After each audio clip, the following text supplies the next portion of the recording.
ছোট বন্ধুরা, তোমরা আমার ভালোবাসা আদর সোহাগ নিবে।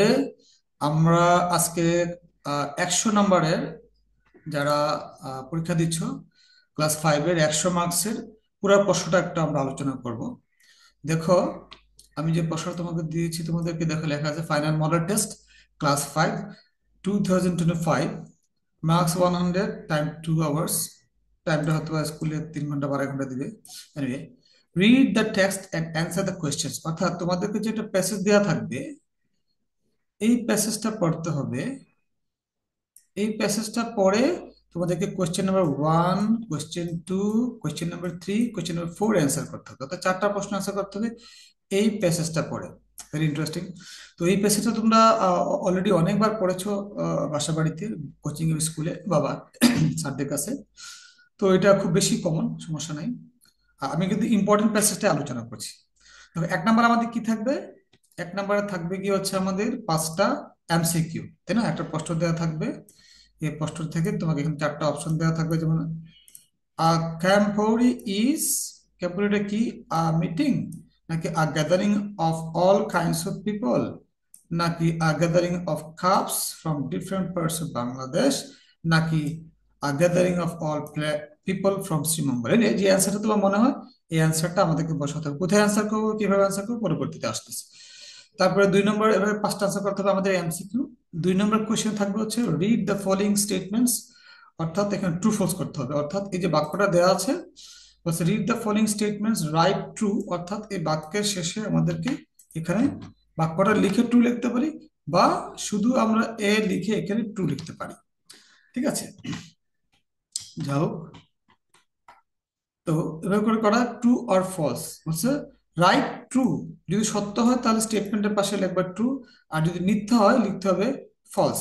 বলছে right true for the correct statement, right true for the correct statement, or false for incorrect statement. Statement মানে এখানে সেন্টেন্সটা, যদি সেন্টেন্সটা ভুল হয় তাহলে তুমি তার পাশে এখানে তুমি ফলস লিখে দিবে। এই ফলসটা এখানে লিখে দিবে। তুমি পুরা বাক্য দিয়ে তুমি পাশে ফলস লিখতে পারো, বা যদি মনে করো না আমি শুধু এই নাম্বারটা দিয়ে আমি ফলস লিখবো, তুমি তাও লিখতে পারো। যেমন এভাবে তুমি শুধু ফলস লিখতে পারো, কোনো প্রবলেম নাই। আমরা স্পষ্টতই দেখতে পাচ্ছি এখানে লেখা নাই যে right, give the correct answer. যদি গিভ দ্য কারেক্ট অ্যান্সার দিয়ে লেখা থাকতো, তাহলে অবশ্যই আমাদের ফলস লেখার পরে আমাদের কারেক্ট অ্যান্সার লিখতে হবে। তোমাদের স্কুলে কিভাবে আসলে সিলেবাসে এটা সাজানো আছে জানা নাই। যার যার স্কুলের যদি কোনো ধরনের সিলেবাস পরিবর্তন করে থাকে, এটা বাংলাদেশ সরকার অনুমোদিত একটা প্রশ্ন উত্তর আমি সলভ করতেছি। তো কারেক্ট অ্যান্সার মনে হয় তোমাদের করতে হবে না, আমার ধারণা মতে শুধু ট্রু ফলস লিখলে হবে রে। এটা গেলো 2 নম্বর কোয়েশ্চেন। 1 থেকে 5, 5টা প্রশ্ন থাকবে। ভয় পায় না, আমি সবশেষে উত্তর দিয়ে দিব, উত্তর অ্যান্সার লেখা আছে, সমস্যা নেই। তবে 3 নম্বর প্রশ্নে আমাদের কি আলোচনা করা হচ্ছে বলছে, sorry, answer the following questions in a sentence or sentence, অর্থাৎ একটা উত্তর লিখতে গিয়ে তুমি হয়তোবা একটা বাক্য দিয়েও শেষ করতে পারো উত্তরটা, বা 2টা বাক্য বা অধিক বাক্য দিয়ে শেষ করতে পারো। তো 2-এ 2 পাওয়ার জন্য তোমাকে যদি 2টা বাক্য প্রয়োজন মনে হয়, আমরা 2টা বাক্য দিব। Anyway, আর একটা গুরুত্বপূর্ণ বিষয় এখানে আছে, যদি প্রশ্নটা প্রেজেন্ট টেন্সে হয় আমাদের উত্তর কিন্তু প্রেজেন্ট টেন্সে হবে। প্রশ্ন যদি তোমার পাস্ট টেন্সে হয় আমাদের উত্তরটা কিন্তু পাস্ট টেন্সে করতে হবে। যদি কম্প্রিহেনশনে প্রেজেন্ট থাকেও আর প্রশ্ন যদি পাস্ট থাকে, যেমন লেখা আছে how did the group of camporee reach Sreemangal, খেয়াল করে এখানে ডিড দেওয়া আছে, তার মানে তোমাকে অবশ্যই যে উত্তরটা লিখবে এটা পাস্ট টেন্সে হতে হবে। যদি ডু থাকতো বা ডাজ থাকতো তাহলে অবশ্যই প্রেজেন্ট টেন্সে লিখতে হতো। খেয়াল করতে হবে প্রশ্নটা যে টেন্সে থাকবে সেই টেন্সে আমাদের উত্তর লিখতে হবে। আমরা উত্তরে পড়াশোনা গিয়ে দেখবো, অসুবিধা নেই। তারপরে যারা রাইট, 4 নম্বর, 4 নম্বর প্রশ্নটা হচ্ছে ইন্টারেস্টিং হচ্ছে, আমরা সবাই আসলে যেমন মণিপুর স্কুলে 4টা কম্পোজিশন দেওয়া আছে, এই 4টা কম্পোজিশন থেকে কমন পড়বে। আরো খুবই মজার বিষয় হচ্ছে যে আমাদের যেই কম্প্রিহেনশনটা এখানে সিলেক্ট করা হবে, যেই কম্প্রিহেনশনটা সিলেক্ট করা হবে ওই কম্প্রিহেনশনটা ওই কম্প্রিহেনশনটার কম্পোজিশন আমাদের লিখতে হবে। তো আমরা ধরে নিচ্ছি যে যে 4টা কম্পোজিশন, যে 4টা কম্পোজিশন বা রচনা আমাদের সিলেবাসে মণিপুর স্কুলে ফর এক্সাম্পল দেওয়া আছে, ওই 4টা কম্পোজিশন, ওই 4টা কম্পোজিশনের মতো করেই, 4টা রচনার মতো করেই কিন্তু এই কম্প্রিহেনশনটা থাকবে। তাহলে আমার সাজেশন হবে তোমরা ওই 4টা এই কম্প্রিহেনশনই ভালো করে পড়ে রাখবা, যে 4টা তোমার এই রচনা বা কম্পোজিশন দেওয়া আছে, ঠিক আছে।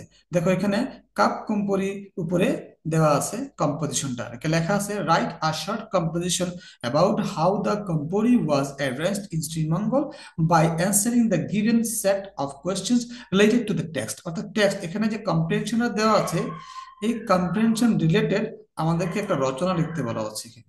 এই যে রচনাটা এখানে লিখতে হবে, এবং রচনার মধ্যে কি কি থাকতে হবে বলছে, এই রচনার মধ্যে থাকতে হবে আমাদের what did the members of the cub camporee do first. প্রথমে কাপ ক্যাম্পুরি রা কি করেছে, how how did they reach the camp from the train station, train station থেকে তারা ক্যাম্প ক্যাম্পে কিভাবে গিয়েছে। What did they do then, তারপর তারা কি করেছিল। ওয়ার ডিড দে অ্যারাইভ, তারা কোথায় পৌঁছেছিল। হাউ ওয়াজ দ্য ওয়েদার, আবহাওয়াটা কেমন ছিল।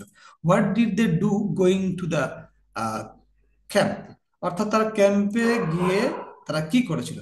অর্থাৎ এই প্রশ্নের আলোকে উত্তর দিতে হবে, এটা এখানে বলা আছে। তো তোমরা ভয় পাওয়ার কোনো কারণ নাই। তোমরা কাপ কম্পুরির জন্য তোমরা যেই কম্পোজিশনটা মুখস্থ করেছো চোখ বন্ধ করে লিখে দিয়ে যাবে। এখানে কি কি প্রশ্ন দেওয়া আছে এগুলা দেখা তোমার জন্য যেমন জরুরি, আবার না দেখাতে কোনো অপরাধ না। অর্থাৎ তুমি যেটা মুখস্থ করেছো তোমার বই থেকে বা গাইড থেকে বা টিচার যে নোটটা করে দিয়েছে, বা অনেকে চ্যাট জিপিটি থেকে নোট করে লিখেছো, সো তোমরা ওইটাই চোখ বন্ধ করে মুখস্থটা দিয়ে আসবে। এদিকে কি লেখা আছে তা দেখার কোনো প্রয়োজন আমি বোধ করি না। শুধু দেখবে যে এটা কাপ কম্পুরে আসছে, নাকি আহ সাইক্লোন আইলা আসছে, নাকি তোমাদের এই ধরনের যে চারটা, ফর এক্সাম্পল মণিপুরের কথা বলছি, যে চারটা রচনা দেওয়া আছে তার মধ্যে কোনটা আসছে, এটা দেখেই তুমি জাস্ট তুমি ওই কম্পোজিশনটা লেখা দিয়ে আসবে। এখানে কি প্রশ্ন দেওয়া আছে বারবার বলছি, এটার দিকে তাকিয়ে ভয় পাবা না, এটা পড়তেও যাবে না। অর্থাৎ তুমি যা মুখস্থ করেছো তাই দিয়ে আসতে হবে। যদিও এখানে বলা আছে যে এটার উত্তরটা হবে এটা রিলেটেড, আসলে তুমি যেটা মুখস্থ করেছো এটা রিলেটেড অলরেডি করে দেওয়া আছে। এই হচ্ছে কম্প্রিহেনশনের উপর আমাদের 1 থেকে 4 নম্বর প্রশ্নের উত্তর আলোচনা। উত্তরগুলো আমি দিয়ে দেবো না, তোমরা পারলে এই প্রশ্নটা উত্তর চেষ্টা করবা পরীক্ষার আগের দিন রাতে, আশা করি হয়ে যাবে, অনেক উপকার হয়ে যাবে। আচ্ছা, 5 নাম্বারটা দেখো। 5 নাম্বার আমাদের 10 মার্কস, ভেরি ইম্পর্টেন্ট জায়গা। অর্থাৎ আমাদেরকে কলাম এ কলাম বি দেওয়া থাকবে। আমাদের এখান থেকে একটা শব্দ দেওয়া থাকবে অবজেক্ট, এর অবজেক্টের অর্থটা কি এখানে বলা যেতে পারে যে সিনোনিমস, অর্থাৎ English to English word meaning. অবজেক্টের অর্থ এখানে কি হতে পারে, আমার মনে হচ্ছে থিংস। অর্থাৎ তুমি এ লিখে তুমি অ্যান্সারটা কিভাবে লিখবে আমি একটু পরে দেখাবো। আমাদের এখানে অ্যান্সারের প্যাটার্ন দেওয়া আছে, যেখানে আমি দিব, আমরা পরে আসতেছি কিভাবে অ্যান্সার লিখতে হবে। তো এখানে কি করতে হবে আমাদের, আহ 5 নাম্বারে কি আছে, টেবিল। কিসের টেবিল, এটা ওয়ার্ড মিনিং এর টেবিল। ইন্টারেস্টিং হচ্ছে টেবিল দুইটা, একটা হচ্ছে 5 নাম্বার কোশ্চেনে, একটা হচ্ছে 6 নাম্বার কোশ্চেনে। 5 নাম্বার প্রশ্ন যে টেবিলটা দেওয়া আছে এটা ছিল ওয়ার্ড মিনিং, অর্থাৎ শব্দার্থের একটা টেবিল, অর্থাৎ শব্দার্থ মিলাবা।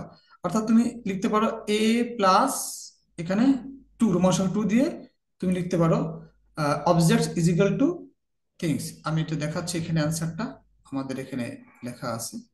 এই যে 5 নাম্বার দেখছো, এখানে কি হয়েছে a+2 দিয়ে objects is equal to things দিয়েছি। এভাবে করে তোমরা 5টা উত্তর দিয়ে দিবা।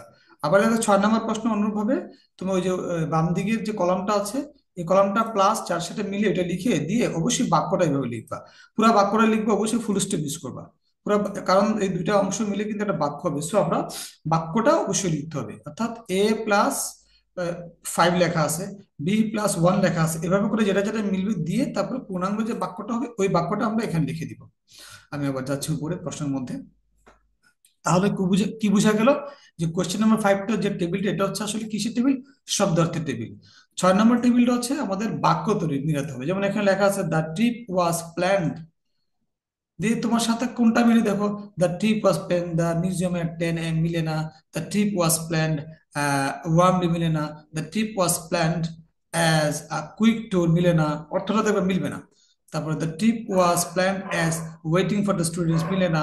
The trip was planned as a part of education, আমার মনে হচ্ছে এটা মিলেছে তাই না। দ্য ট্রিপ ওয়াজ প্ল্যান্ড, ট্রিপটা প্ল্যান করা হয়েছিল as a part of education, শিক্ষার একটা অংশ হিসেবে। তার মানে আমরা বুঝে গেলাম আমাদের উত্তর হচ্ছে এটা। তার মানে কি হচ্ছে, আমরা a+রোমান সংখ্যা 5 দিয়ে আমরা পুরো সেন্টেন্সটা লিখে দিব। অর্থাৎ এটা আর এটা মিলে যে বাক্যটা হয় এই বাক্যটা আমরা এখানে বসায় দিব। এনিওয়ে, তারপর আমাদের 6 নম্বর প্রশ্ন থাকবে রিঅ্যারেঞ্জ। এখানে আমাদের থাকবে 5 মার্কস এক করে। অর্থাৎ এটা তোমরা, এটা খুব সহজ, তোমরা খুব ভালো করেই পারো। এটা দ্বারা কি লেখছে এখানে, rearrange the words in the appropriate words to make the meaningful sentence. অর্থবোধ একটা বাক্য হতে হবে এবং অবশ্যই খেয়াল রাখতে হবে বাক্য যখন শুরু হবে এটা যেন অবশ্যই বড় হাতের হয়, এবং বাক্য শেষ হবে ফুল স্টপ হতে হবে। যদি বাক্যটা ইন্টারোগেটিভ হয় অবশ্যই প্রশ্নবোধক বাক্য মার্ক দিবা। যদি বাক্যটা ইন্টারজেকশন হয়, এক্সক্লেমেটরি সেন্টেন্সে অবশ্যই আমাদেরকে এক্সক্লেমেটরি সাইন দিতে হবে। এবং যদি কোনো প্রপার নাউন থাকে অবশ্যই আমাদেরকে এটা বড় হাতের অক্ষর দিতে হবে, এই শব্দটা যদি বাক্যের মাঝখানেও থাকে সমস্যা নেই। Make 5 questions from the given statement. এখানে 5টা বাক্যের জন্য আমাদের 10 মার্কস, এটা একটু আলোচনা করে আমি দিব। আহ, আমরা খেয়াল করতে হবে এখানে কি করতে হবে, খেয়াল করো আমি এটা আলোচনাই করি। Every one was very afraid. আসলে আমাদের ডাব্লিউএইচ মানে কি, ডাব্লিউএইচ অর্থ হচ্ছে হু, হোয়াট, হাউ, হোয়েন ইত্যাদি দিয়ে আমাদের প্রশ্ন করতে হয় এই বাক্যগুলোর উপরে। Every one was very afraid অর্থাৎ সবাই খুব ভীত ছিল। আমি যদি বলি হাউ ওয়াজ এভরি ওয়ান, খেয়াল করে দেখো, আমরা কেমন ছিল, হাউ, তাহলে হোয়েন দিলে এটা উত্তর হবে না, তাই না? ভেরি অ্যাফ্রেড, আমি যদি বলি সবাই কেমন ছিল, এর অ্যান্সার হবে কি, সবাই, এভরিওয়ান ওয়াজ ভেরি অ্যাফ্রেড। এটা প্রশ্নটা তাহলে আমরা কিভাবে করবো, বলবো হাউ ওয়াজ এভরিওয়ান। আমরা হোয়েন দিলে হবে না, হোয়ার দিলে হবে না, তাহলে হোয়েন, ওয়ার বা হুইচ বা হোয়াট, এগুলা ডিপেন্ড করবে যে আন্ডারলাইন কৃত শব্দ বা শব্দগুচ্ছগুলা আর মিনিংটা কি দাঁড়ায়। তাহলে এখানে আমাদের মনে হচ্ছে হাউ দিয়ে আমাদের প্রশ্ন করতে হবে, অর্থাৎ আমাদের উত্তরটা হবে হাউ ওয়াজ এভরিবডি। খেয়াল করো, they call their friends to watch. তারা তাদের বন্ধুকে ডেকেছিল টু ওয়াচ মানে দেখতে। আচ্ছা, আমরা যদি বলি কেন ডেকেছিল, তাহলে বলতে দেখতে। দে কল, তারা ডেকেছিল দেয়ার ফ্রেন্ডস তাদের বন্ধুদেরকে, কেন, টু ওয়াচ দেখতে। দেখো কেন ইংরেজি কি, হোয়াই। তাহলে আমরা বলি why did they call their friends. আচ্ছা, আমাদের নিশ্চয়ই জানা আছে ইন্টারোগেটিভ সেন্টেন্সের নিয়ম হচ্ছে যে আমাদের একটা ডাব্লিউএইচ দিতে হবে। ফর এক্সাম্পল কি হতে হবে, ডাব্লিউএইচ এখানে কি আসতেছে, ওয়াই, আর আমাদের একটা অক্সিলিয়ারি ভার্ব দিতে হবে। তো এখানে যেহেতু এখানে কোনো অক্সিলিয়ারি ভার্ব নাই, আমাদের নিশ্চয়ই মনে আছে অক্সিলিয়ারি ভার্ব না থাকলে আমরা ডু ভার্ব দিব। ডু ভার্ব কোনগুলো, ডু, ডিড, ডাজ, এই তিনটাকে বলে ডু ভার্ব। তাহলে আমাদের অবশ্যই এখানে কি আসবে, দে আছে, দে থাকবে আগে যাই থাক, যেহেতু পাস্ট টেন্স আছে আমাদের ডি দিতে হবে। অর্থাৎ হোয়াই ডিড দে, অবশ্যই দে এর ডিটা ছোট হাতের হবে। হোয়াই ডিড দে কল্ড, আর থাকবে না, এটা প্রেজেন্ট ফর্ম বা বেস ফর্ম হয়ে যাবে, call the friend, call their friend দিয়ে আমাদের ইন্টারগ্রেটেড সাইন হয়ে যাবে। এটা হচ্ছে আমাদের অ্যান্সার। আশা করি বুঝে গেছো। আমি আবারও দেখাচ্ছি, আবার ঠান্ডা মাথায় খেয়াল করো কি বলেছি আমি এখানে। এটা ছিল প্রশ্ন, আমি উত্তরে লিখি, খেয়াল করো। আমাদের কি করতে হবে, আমরা বুঝে পেলাম they call their friends to watch. তাহলে কেন ডেকেছিল, কেন ডেকেছিল এটা বোঝা যাচ্ছে হোয়াই। তাহলে আমাদের ডাব্লিউএস টা কি হবে এখানে, ডাব্লিউএস টা হোয়াই। আচ্ছা, আমাদের নিশ্চয়ই মনে আছে ডাব্লিউএস কোশ্চেনের পরে, ডাব্লিউএস ওয়ার্ডটার পরে আমাদের একটা অক্সিলারি ভার্ব লাগবে, কিন্তু আমাদের এই বাক্যের মধ্যে কোথাও কোনো অক্সিলারি ভার্ব নেই। আমাদের নিশ্চয়ই মনে আছে অক্সিলারি ভার্ব হচ্ছে 4 প্রকার, to be, to have, to do, others বা মডেলস। তো এটা কোনোটাই এখানে নাই, অর্থাৎ এমিজার, ওয়াজার নাই, হ্যাভ, হ্যাজ, হ্যাড নাই, ক্যান, কুড নাই, ডু, ডিড, ওয়াজার নাই। সেই ক্ষেত্রে আমাদের যেহেতু ইন্টারোগেটিভ করতে গেলে অবশ্যই একটা অক্সিলারি ভার্ব এখানে লাগতেছে আমাদের, আমরা অবশ্যই আনতে হবে। আমাদের নিশ্চয়ই মনে আছে যে যদি কখনো কোনো বাক্যে অক্সিলারি ভার্ব না থাকে আর আমাদের আনতে হয়, সেক্ষেত্রে আমরা ডু ভার্ব নিয়ে আসবো। তাহলে ডু কোনগুলা, ডু, ডিড, ডাজ, এই তিনটা হচ্ছে আমাদের ডু ভার্ব। সেই ক্ষেত্রে আমরা কি করব, ডু আনতে পারতাম কিন্তু আনলে ভুল হবে, কারণ এখানে কল্ড নামক ভার্বটা দেখতে পাচ্ছি পাস্ট আছে, তার মানে আমাদের এখানে বলতে হবে ডিড। তাহলে হোয়াই ডিড, তারপর আমাদের সাবজেক্টে, সাবজেক্ট কি আছে এখানে, দে আছে, আমরা দেটা এখানে নিয়ে আসবো। তাহলে দে যদি নিয়ে আসি, খেয়াল রাখতে হবে এই টিটা কিন্তু অবশ্যই ছোট হাতের হয়ে যেতে হবে। তাহলে হোয়াই ডিড দে, আর এই যে ভার্বটা দিতে হবে, এই ভার্বটা আছে কল্ড, খেয়াল রাখতে হবে এটা কিন্তু পাস্টে আছে। তো এটা যে পাস্টে আছে আমরা কিন্তু প্রমাণ করে দিয়েছি ডিড লিখে, সো আমাদের এখানে আর কল লিখতে হবে না, অর্থাৎ কল ভার্বের বেস ফর্মটা আমাদের দিতে হবে। অনেকে প্রেজেন্ট ফর্ম মনে করতে পারো, এটাকে স্যার বেস ফর্ম বলে। Anyway, why did they call, তারপরে যা আছে তা বসাই দাও, why did they call their friends, অর্থাৎ তারা কেন তাদের বন্ধুদেরকে ডেকেছিল। এনিওয়ে, তারপর অবশ্যই প্রশ্নবোধক চিহ্ন দিতে ভুলবে না। এটা আমাদের হয়ে গেল না? তারপরে এটাও তো করে দিয়ে, যেহেতু করে দিয়েছি উপরেরটা, এর নাম্বারটা কি হচ্ছে এটা, এভরিওয়ান ওয়াজ ভেরি এফ্রেড। আর এভরিওয়ান কেমন ছিল, এটা আমাদের আনসার হবে হাউ। তার মানে যেহেতু দেখো, যেহেতু আমাদের এখানে ইন্টারোগেটিভ করার নিয়ম হচ্ছে অবশ্যই আমাদের একটা অক্সিলিয়ারি ভার্ব লাগবে। খেয়াল করো এখানে আগে থেকে আমাদের একটা অক্সিলিয়ারি ভার্ব দেওয়া আছে, তার মানে আমাদেরকে কোনো ভার্ব মানে ডু, ডিড আনতে হবে না, আমরা জাস্ট এইটা আমরা এখানে নিয়ে আসলেই হবে। অর্থাৎ হাউ ওয়াজ, তারপরে সাবজেক্ট কোনটা এখানে, এভরিওয়ান। এই যে আমরা এখানে বসাই দিলাম এভরিওয়ান, হয়ে গেল। মনে রাখতে হবে ইন্টারোগেটিভ সাইনটা অবশ্যই আমাদের দিতে হবে। আর এই বাক্যে যেহেতু এটা আমাদের প্রথম বাক্য ছিল তাই ই ছিল বড় হাতের, এখানে বসে এটা ছোট হাতের হয়ে যাবে, অর্থাৎ হাউ ওয়াজ এভরিওয়ান। এই যে দুই দুই পেয়ে গেলাম। চলে আসো সি নাম্বার, কি লিখেছে দেখি তোমরা এখানে। বলছে we slept for an hour. আমরা যদি বলি আমরা ঘুমিয়েছিলাম, কতক্ষণ ঘুমিয়েছিলাম, তাহলে আমরা বলতে পারি হাউ লং, নাকি কতক্ষণ না, কতক্ষণ হচ্ছে হাউ লং। হাউ তো আমাদের আনতে আসতেছে, একটা এক্সট্রা ওয়ার্ড আমাদের লং আনতে হচ্ছে, কারণ অর্থটা সম্পূর্ণ প্রয়োজন। How, L O N G, how long. তা দেখো এখানে অক্সিলারি ভার্ব কিন্তু নাই ইন্টারগ্রেট করার জন্য, তো আমাদের অবশ্যই ডু ভার্ব আনতে হবে। তাহলে কি হবে, হাউ লং ডিড। কেন ডু নিয়ে আসলাম না, ডিড কেন আনলাম, কারণ স্ল্যাপ্ট হচ্ছে sleep, S L W E P, sleep এর পাস্ট ফর্ম হচ্ছে S L E P T, slept. অর্থাৎ আমাদেরকে ডি দিতে হবে। হাউ লং ডিড, সাবজেক্ট, তারপরে verb, S L W P. How long did we sleep, আমাদের উত্তর শেষ। আমরা স্ল্যাপ্ট কেন লিখলাম না, কারণ এই স্লিপ হচ্ছে ডিড দিয়ে বোঝা গেছে যে হাউ লং ডিড, এই ডিড হচ্ছে আমাদের স্ল্যাপ্টের কাজ করে দিয়েছে, তাই আমাদেরকে এই ভাবটা প্রেজেন্ট ফর্মে রাখতে হবে। আশা করি বুঝে গেছি। অনুরূপভাবে চলে আসি আমরা 4 নাম্বার, হচ্ছে এখানে Ritu gets up early in the morning. Ritu সকালবেলা ঘুম থেকে উঠে, এখানে দেখো অক্সিলারি ভার্ব নাই, তাহলে কখন উঠে, কখন যদি শব্দটা আমাদের হয় তাহলে অবশ্যই আমাদের ওয়েন আনতে হচ্ছে, তাই না, ওয়েন। আবারও যেহেতু এখানে ভার্ব নাই, আমাদের ডু আনতে হবে, ডু ডিড ডাজ। এনিওয়ে যেহেতু এখানে গেটস আছে, তা আমরা ডু দিলে হবে না, আমরা ডিড দিলে হবে না, আমাদের দিতে হবে does, D O E S, does. অর্থাৎ আমাদের কি বলতে হবে, ওয়েন ডাস, সাবজেক্ট কোনটা এখানে, ঋতু। খেয়াল রাখতে হবে ঋতু কিন্তু আমাদের এখানে আরটা বড় হাতে রাখতে হবে, কারণ ঋতু একজনের নাম, মানে প্রপার নাম। সো আমাদের এখানে এটা চেঞ্জ করতে হবে। তো when does Ritu get up, অর্থাৎ ঋতু কখন ঘুম থেকে উঠে। খেয়াল করে দেখো আমাদের সেই ডাব্লিউএইচ হোয়েন আসছে, তারপরে অক্সিলারি ভার্ব যেহেতু এখানে নাই আমাদের কোথাও, তাই আমরা টু ডু ভার্ব নিয়ে আসছি। টু ডু ভার্বের ডু কেন দিলাম না, কারণ এখানে একজন ঋতু আছে, তাই তাই ডাক দিলাম। তাও সহজ জিনিস দেখো, গেটস, গোজ, ইটস ইত্যাদি থাকলে আমরা এখানে অক্সিলারি ভার্ব হিসেবে ডাজ দিব সবসময়। তাহলে when does Ritu get up, আশা করি বুঝে গিয়েছো। তারপরে 5 নাম্বারটা দেখো কি লেখা আছে, the hare stood beside the tortoise. আচ্ছা, স্টুড মানে দাঁড়িয়েছিল, কোথায় দাঁড়িয়েছিল, হেয়ার মানে খরগোশটা কোথায় দাঁড়িয়েছিল, তাহলে আমরা বলছি বিসাইড দ্য টর্টোইজ, অর্থাৎ টর্টোইজের পাশে। নিবে, তাহলে হোয়ার দিয়ে এটা শুরু হবে, তাই না, কোথায়, তাই না।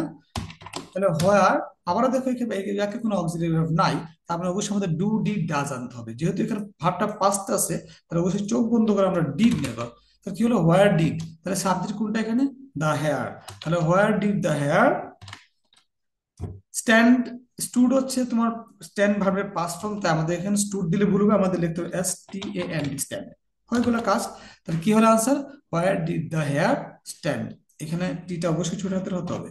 আশা করি আমাদের এই ডাব্লিউ স্পর্শটা আমাদের হয়ে গিয়েছে। এনিওয়ে আমি এটা একটু বিস্তারিত আলোচনা করলাম, কারণ এটা আলাদা কোনো ক্লাস আমি দিই নাই, এখানে একটু বিস্তারিত আলোচনা করে দিলাম ডাব্লিউ স্পর্শটা কিভাবে অ্যান্সার করতে হবে। চলে আসো, rewrite using the passage, using the capital letters and punctuation marks where needed. অর্থাৎ এইটা তোমাদের 9 নম্বর প্রশ্ন থাকতেছে কি, 9 নম্বর প্রশ্ন পাংচুয়েশন থাকবে, বাক্য শুরু হতে হবে বড় হাতের দিয়ে, যদি প্রপার নাউন থাকে এটা হবে বড় হাতে, আর যেখানে বাক্য শেষ হয়েছে বলে মনে হয় এটা ফুল স্টপ দিবে। ঠিক আছে, যেমন Bai Chung plays cricket and does weight lifting. আমার মনে হচ্ছে যে এই এখান তো একটা বাক্য হয়েছে, বাইচং এর যেহেতু বাক্য শুরু হয়েছে তাই বি বড় হাতের হবে, আর এখানে তোমার বাক্য শেষ হয়েছে তাই ফুল স্টপ হবে। এনিওয়ে আমি এটা অ্যান্সার দিয়ে দিয়েছি, তোমরা অ্যান্সার দেখে তোমরা মিলিয়ে নিবে। Write the correct form of verb, এটার উপর আমার 4টা ভিডিও দেওয়া আছে, আশা করি আমার আলোচনা করতে হবে না। তারপর আমি 10টা বাক্য এখানে আলোচনা করে দিচ্ছি, 5টা ভিডিও তোমরা দেখে নিবা, আমি লিঙ্কগুলো ভিডিও দিয়ে হয়তো দিয়ে দিব, খেয়াল থাকলে আমার। সুফি হ্যাজ, খেয়াল করে দেখো আমাদের নিশ্চয়ই মনে আছে, যেহেতু এখানে হ্যাজ আছে মানে টু হ্যাভ কোনগুলা, হ্যাভ, হ্যাজ, হ্যাড, এই 3টা ভার্বকে মনে রাখবো আমরা। হ্যাভ, হ্যাজ, হ্যাড, এই 3টা ভার্ব হচ্ছে to have verb. To have যদি থাকে তাহলে ব্র্যাকেটের মধ্যে যে ভার্বটা থাকে এটা ভিতি ফর্ম আমরা বসিয়ে দিব, অর্থাৎ এর অ্যান্সার হবে ডান, তাই না। তাহলে দেখো ইয়েস্টারে দেওয়া আছে, ইয়েস্টারে দেখা হলে চোখ বন্ধ করে আমরা যেখানে বাক্যটা ভাব দেওয়া থাকে এই ভাবটা আমরা পাস্ট করব। পাস্ট ইন্ডিভিজুয়াল হতে পারে, পাস্ট কন্টিনিউয়াস হতে পারে। দেখি, yesterday at 8 o'clock my friends and I, অর্থাৎ বেশি আছে। আমি যদি বলি শুধু সেট, অ্যান্সার কিন্তু হয়ে যাবে, অ্যান্সার কিন্তু হয়ে গেল। কিন্তু তুমি মনে করতেছো না আমি এটাকে পাস্ট কন্টিনিউয়াস করবো, এই বাক্যের সাথে পাস্ট কন্টিনিউয়াস যায়, তাহলে আমাদের নিশ্চয়ই মনে আছে পাস্ট কন্টিনিউয়াস নিয়ম হচ্ছে আমাদের টু বি দিতে হবে। টু বি হচ্ছে ওয়ার, কারণ বেশি আছে এখানে। আর সেট সিটেড সাথে আইএনজি দিলে হবে সিটিং, SITTING, সিটিং। অর্থাৎ কেউ চাইলে এটাকে কন্টিনিউয়াস করতে পারো, কেউ চাইলে এটাকে ইন্ডিপেন্ডেন্ট করতে পারো। সেটা সেটার আনসার হবে ওয়ার সিটিং আনসার হবে। What was the butterfly. আমাদের নিশ্চয়ই মনে আছে যে আমরা কারেক্ট ফর্ম ভার্ব করতে গেলে যদি আমরা বাক্যে কোথাও টু উইল হ্যাভ দেখি আর তারপরে যে ভার্ব ভার্ব থাকে, তাহলে অবশ্যই ওই ভার্বটার সাথে আমরা আইএনজি দিতে, চোখ বন্ধ করে আর কোনো কিছু চিন্তা করতে হবে না, অর্থাৎ এটা হয়ে যাবে দুই। আমাদের নিশ্চয়ই মনে আছে টু বি ভার্ব কোনগুলো, am, is, are, was, were. এই পাঁচটা জিনিস যদি থাকে, এরপরে আমাদের ব্র্যাকেটে যে ভার্বটা থাকে তার সাথে আমরা চোখ বন্ধ করে আইএনজি দিয়ে দিব, মনে থাকে যেন। তারপর দেখেন কুড আছে, আমাদের নিশ্চয়ই মনে আছে কুডটা কি, আমরা পড়েছিলাম আদার্স বা মডেলস। আদার্স কোনগুলা, will, would, shall, should, can, could, দেখছো কুড আছে, will, would, shall, should, can, could, may, might, must. আমি এটা আমার right to verb, right correct form of verbs এর মধ্যে, রাইট টু ভার্ব নামে ওটা পরিচিত, কারেক্ট ফর্ম অফ ভার্বস এ আমি আলোচনা করে দিয়ে আসছি, ওগুলো প্রয়োজন আবার দেখে নিবা। কুড যেহেতু আছে, চোখ বন্ধ করে, সরি, চোখ বন্ধ করে আমরা ব্র্যাকেটের মধ্যে যে ভাবটা দেওয়া আছে এই ভাবটাই আমরা বসাই দিব। এটাকে স্যারা বলে বেস ফর্ম। সাধারণত তোমাদের ব্র্যাকেটের মধ্যে বেস ফর্মে দেওয়া থাকে, যেহেতু তোমরা ক্লাস 5-এ পড়ো, এটা নিয়ে দুশ্চিন্তা কোনো করার কারণ নেই। ব্র্যাকেটের মধ্যে যে ভাবটা থাকবে ওই ভাবটা তোমরা বসাই দিবে। কি থাকলে, যদি could, would, should, I mean will, would, shall, should, can, could, may, might, must, অর্থাৎ আদার্স ভার্ব বা মডার্স ভার্ব থাকে। প্রোটিন ইন ডেয়ারি দুইটা জিনিস আছে, তাই আমরা শুধু এখানে মেক দিব, কোনো মেক্স দিব না। আমরা এটাও আলোচনা করে দিয়ে এসেছি, আমার ওই ভিডিওগুলো দেখবা তোমরা। The hare stood beside the tortoise and race. খেয়াল করো এখানে দুইটা বাক্য, একটা হচ্ছে the hare stood beside the tortoise, একটা বাক্য হচ্ছে দ্য রেস বিগিন বা বিগেন। যেহেতু এই ভাবটা পাস্ট টেন্স স্টুড আছে, অবশ্যই এই ভাবটা পাস্ট হবে, অর্থাৎ এটা হচ্ছে বিজ্ঞান, BEGAN, বিজ্ঞান। খেয়াল রাখতে হবে যে যদি দুইটা বাক্য থাকে এর মধ্যে একটা বাক্য যদি আমাদের পাস্টে থাকে, অবশ্যই আরেকটা বাক্য পাস্টে থাকতে হবে। উই টেক এ বাস, দেখো এখানে দুইটা বাক্য আছে, একটা আছে উই টেক এ বাস, একটা আছে উই ওয়েন্ট টু সোনারগাঁ। যেহেতু আরেকটা বাক্য যেটা দেওয়া আছে এটা পাস্টে আছে, অবশ্যই এই বাক্যটা আমাদের, এই বাক্যের ভাবটা অর্থাৎ টেকটা হয়ে যাবে পাস্ট, হয়ে যাবে টুক, TOOK, টুক। অনেকে TWO বলো, কোনো প্রবলেম নাই। বাইজু সেজ দ্যাট সুইমিং, দেখো এখানে দুটো বাক্য, বাইজু সেজ একটা বাক্য, একটা হচ্ছে আটটা বাক্য। সুইমিং কিপস হবে নাকি ক্যাপ্ট হবে নাকি উইল কিপ। ইন্টারেস্টিং হচ্ছে, যদি প্রথম বাক্যটা প্রেজেন্ট টেন্সে থাকে তাহলে পরবর্তী বাক্যটা তুমি যে কোনো টেন্সে দিতে পারো। অর্থাৎ তুমি চাইলে এটাকে কিপসে রাখতে পারো, KEEPS রাখতে পারো, বা চাইলে KEPT রাখতে পারো, বা চাইলে উইল কিপও রাখতে পারো। অর্থাৎ যখন এটাকে গ্রামারের কঠিন আলোচনা হয়ে যাবে তারপরে বলতেছি যে যদি প্রথম বাক্যটা প্রেজেন্ট টেন্সে দেখো তাহলে পরবর্তী যে বাক্য থাকবে এটা তুমি যে কোনো টেন্সে বসাতে পারো, প্রেজেন্ট, পাস্ট বা ফিউচার। তো আমার জন্য, তোমাদের জন্য বলছি এটা নিরাপদ হচ্ছে তোমরা প্রেজেন্টে রাখবা। হোয়াট ওয়াজ হি, দেখো একটু আগে বলে আসছিলাম যে যদি টু বি ভার্ব থাকে তাহলে অবশ্যই চোখ বন্ধ করে ভাবের সাথে আমরা আইনজি দিয়ে দিব, অর্থাৎ এটা হবে ডুইং। আশা করি বুঝে গিয়েছো। তারপরে দেখো যে উই লুকড আপ, দেখো দুইটা বাক্য আছে, উই লুকড আপ একটা বাক্য, একটা হচ্ছে সি এ গিবন। এনিওয়ে, তার মানে আমাদের যেটা লুকড আছে অবশ্যই আমাদের সি ভার্বের পাস SAWS দিয়ে দিব। আশা করি এটা হয়ে গিয়েছে তোমাদের। এটাও আলোচনা করলাম WS কোয়েশ্চেনটা, এবং কারেক্ট ফর্ম ভাবটা একটু বেশি, কারণ হচ্ছে আহ, না WS টা আলোচনা করে বেশি, কারণ হচ্ছে হচ্ছে তোমার একটু আলোচনা আমি ভিডিও এখন দেই নাই তোমাদের জন্য, স্পেশালি ফুল প্রসঙ্গ দেখে নিবা। এনিওয়ে, 5 নম্বর দেখো লেখা আছে রাইট আছে, এটা কিন্তু আসলে খুব মাত্র 5 মার্কসের প্রশ্ন, কিন্তু মনে হচ্ছে কত বড় কাজ, এটা নিয়ে ভয়, কোনো কোনো ভয় পাবা না। হ্যাঁ, এটা তোমরা যে কোনো একটা অ্যান্সার করলে হবে, তিনটা থেকে যে কোনো একটা অ্যান্সার দিলে হবে। এটাও তোমাদেরকে সুন্দর করে আলোচনা করা আছে। তো আমি মনে করি নিরাপদ হচ্ছে এই অরটা আনসার করা। তোমাদের তিনটা অ্যান্সার করতে হবে না, কিন্তু খেয়াল করো, হয় তুমি এটা অ্যান্সার করবা, বা তুমি শুধু এটা অ্যান্সার করবা, বা তুমি শুধু এটা অ্যান্সার করবা। ঠিক আছে, এটা অ্যান্সার দেওয়া দেওয়া আছে। তোমরা এটা নিয়ে অনেকে খুব বেশি ভয় পাও, আমার কাছে মনে হচ্ছে তোমরা বেশি সহজ হবে, এটা তোমরা অ্যান্সার করার চেষ্টা করবা। আমি অ্যান্সার দিয়ে দিয়েছি, দেখে নিবা। তারপরে কি হচ্ছে আমাদের, 11 নম্বর গেল। 12 নম্বর কি হচ্ছে, সাপোজ ইউ আর, এটা নিশ্চয়ই তোমাদের সিলেবাসে দেওয়া থাকে। Suppose you are Sumi of, address দেওয়া আছে 20 Mohakhali Dhaka, your friend Suman, Suman's living at 20/A, anyway airport road Jashore, now write a letter to your friend Suman about your প্যাটের মেল। তোমার একটা প্যাটের মেল আছে, আহ, এটা সুমন হবে। প্যাটের মেলটার উপরে তুমি একটা তাকে কি লিখবা, লেটার লিখবা। তোমার সিলেবাসে 4টা 5টা দেওয়া আছে, এটা মুখস্থ করে আসছো। খেয়াল রাখতে হবে তোমার নাম দেওয়া যাবে না, তোমার অ্যাড্রেস দেওয়া যাবে না, এখানে যে অ্যাড্রেস দেওয়া আছে সেই অনুযায়ী দিতে হবে অ্যাড্রেস। যদি অ্যাড্রেস এখানে দেয়া না থাকে সেক্ষেত্রে তুমি তোমার মতো করে অ্যাড্রেস তুমি বসাতে পারবে। এনিওয়ে, দেখে নেবে উত্তরটা। তারপরে খেয়াল করে এখানে দেওয়া আছে কি, টেবিল, এটা তোমাদের মাত্র 5 মার্কস, এটার জন্য ভয় পাওয়ার কোনো কারণ নাই। এটার উত্তরটা প্যাটার্ন দিয়ে দিয়েছি। এখন খেয়াল করো তোমরা উত্তরে কিভাবে লিখবা।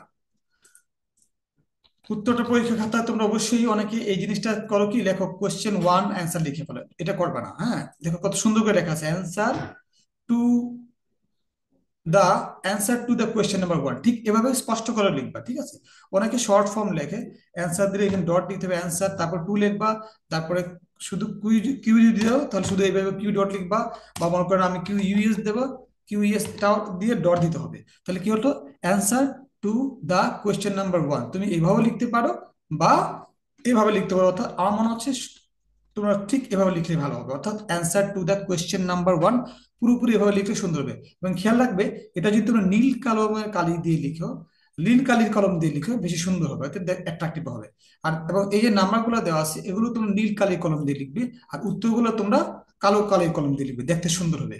আর চেষ্টা করবা একটা পৃষ্ঠার মধ্যে দুইটা বেশি প্রশ্ন উত্তর না লেখা, অর্থাৎ এক আর দুই একটা পেজে লিখবা। ঠিক আছে, আর একটু ফাঁক ফাঁক করে, একটু ফাঁকা ফাঁকা করে দিয়ে লিখবা। দেখো এই যে অ্যান্সার নাম্বার টু তে শুধু ট্রু বা ফলস লিখলেই হবে, অন্য কিছু লিখতে হবে না মনে হচ্ছে। Answer to the question number three, অর্থাৎ তোমাদের যেখানে পাঁচটা প্রশ্ন উত্তর লিখতে হবে, দেখো এই যে নীল কালির কলম খেয়াল করছো, তারপরে এগুলো নীল কালির কলম দিয়ে দিবা। তারপরে লেখাটা দেখো একটা বাক্য লেখা যায়, একের অধিক বাক্য দিয়েও লেখা যায়। ঠিক আছে, টেন্স অনুযায়ী লিখবা, যে টেন্স আছে ওই টেন্স অনুযায়ী লিখবা। পাঁচটা প্রশ্ন দেওয়া আছে, এই পাঁচটা প্রশ্ন তোমরা এক পৃষ্ঠার মধ্যে লিখবা। তোমরা এই পাঁচটা পৃষ্ঠা, নতুন পৃষ্ঠা ধরে নতুন পৃষ্ঠার মধ্যে এটা এক পৃষ্ঠা লেখার চেষ্টা করবা, দেখতে ভালো লাগবে। তারপর দেখো কোশ্চেন নাম্বার ফাইভ কিভাবে অ্যান্সার করতে হবে, ঠিক এই প্যাটার্ন অ্যান্সার করবে। অনেক সময় অনেক স্কুলে এত বেশি স্ট্রিক্ট থাকে যে তুমি যদি আহ এর বাইরে উত্তর লেখার চেষ্টা করো, শুধু অ্যান্সার দিয়ে আসো, হয়তো বা তুমি নাম্বার নাও পেতে পারো, বা শুধু এটা লিখলো নাম্বার নাও পেতে পারো। যদিও নিয়ম অনুযায়ী শুধু এটা লিখলেও নাম্বার দেওয়া উচিত, এটা লিখলেও নাম্বার দেওয়া উচিত। অনেক স্কুলে আছে খুবই ভেরি স্ট্রিক্ট, তারা এইভাবে দিলে তোমাকে যে কোনো স্ট্রিক্ট রুলস হোক না কেন তোমাকে নাম্বার দিতে বাধ্য। ছয় নম্বরটা এইভাবে অ্যান্সার করবা। এনিওয়ে সাত নম্বরটা যেহেতু সেন্টেন্স দেওয়া আছে, না এটা বোধহয় শান্ত পাটা জানি কি ছিল।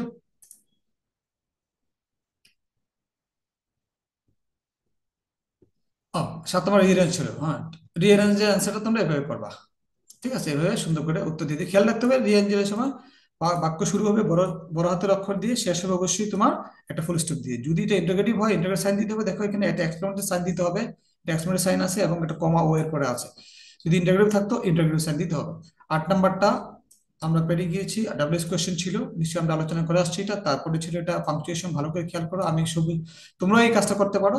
তোমরা যেখানে চেঞ্জিং আনবা এগুলো তোমরা দেখো, তোমাদের নীল কালির কলমে দাগ দিয়ে এগুলো স্যারদেরকে স্পষ্ট করে বুঝাতে, বুঝতে সহযোগিতা করতে পারো। কোশ্চেন নাম্বার 10 শুধু এইভাবে অ্যান্সার লিখতে হবে, কোনো প্রবলেম নাই। ঠিক আছে, আমি যেভাবে করে অর্ড দিয়েছি তোমরা কিন্তু এভাবে দিও না, পরীক্ষা তোমরা যে কোনো একটা দিবা। এনিওয়ে আমার মনে হচ্ছে তোমরা ফুল 100 মার্কসের আলোচনা হয়ে গিয়েছে, তোমরা এটা দেখতে পারো।